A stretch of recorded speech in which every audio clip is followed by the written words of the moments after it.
Switching gears again, one of the central themes of your book is that the decline in church attendance seems to be related to the mobility cross-generationally. Whereas, back in 1300s when Edward was King of England and we were in the Wars of the Roses, you were born, you lived, you died, you didn't move.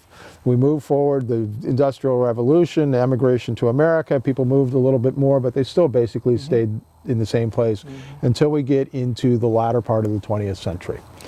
Yeah, the single biggest factor involved with what's happened to congregations in this country, congregations of all backgrounds, is mobility. It is now the case that you don't have multi-generational families. These used to be the backbone of most parishes. You don't have this anymore because my children grow up, they go off to university, they find a job somewhere else even. They have a family somewhere else besides that, and there they go. So are they ever going to come back to the mother church, if you will, or parish where they grew up? Hardly likely. And this is happening to all of us. It's an ecumenical or a universal phenomenon. It's not a lack of belief. It's not a rejection of faith.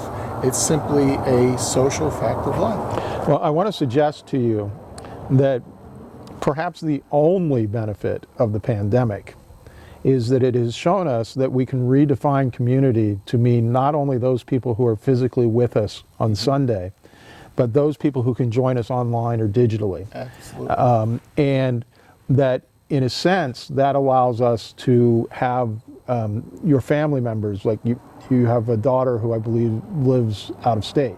In Maine. In Maine. And so she could join us on occasion on Zoom or for services, whereas before those people would move away and you'd never see them at service again. That's right. But now we have an opportunity, by rethinking what our community is, that we have both a geographic community that we are physically in and an online community of people that we want to interact with. We simply have to be digital going forward for so many different reasons. It enables people to join the gathering on Sunday morning, to pray, to see the faces in the gallery. When we were all shut down, it was like an icon screen. It was seeing all of the saints of the Church of St. Barnabas here in Borrego, and it was reassuring because we couldn't be with each other even though we were still here in the same town. That's continued. We have members who cannot come back here because of age and health, but they can watch us from Iowa, they can watch us from Indiana, they can watch us from Washington State.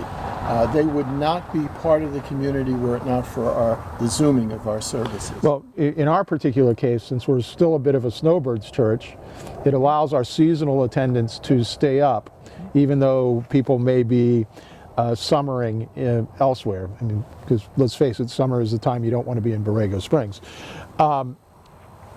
But it also allows us to attract new people. We have one regular Zoomer who is a Methodist minister. That's right. Who joined us because the Methodist Church did not offer Zooming. That's right. And now that we're back to a combination hybrid and in-person, he still comes, he contributes, he's a very valuable member of the community. Yep. And we're probably going to invite him to preach when he's physically here. And he will do as he's done before when he was here with his wife. He will join with me and whatever other clergy want to do this and do Ashes to Go on Ash Wednesday at the Christmas Circle. I mean, literally, people drive up. We pray with them, give them the ashes. Oftentimes it turns into a kind of a mini confession too. And this is something that brings the faith into the, if you will, the marketplace. What, again, Sam Wells was saying, the church needs to come back and be part of the community.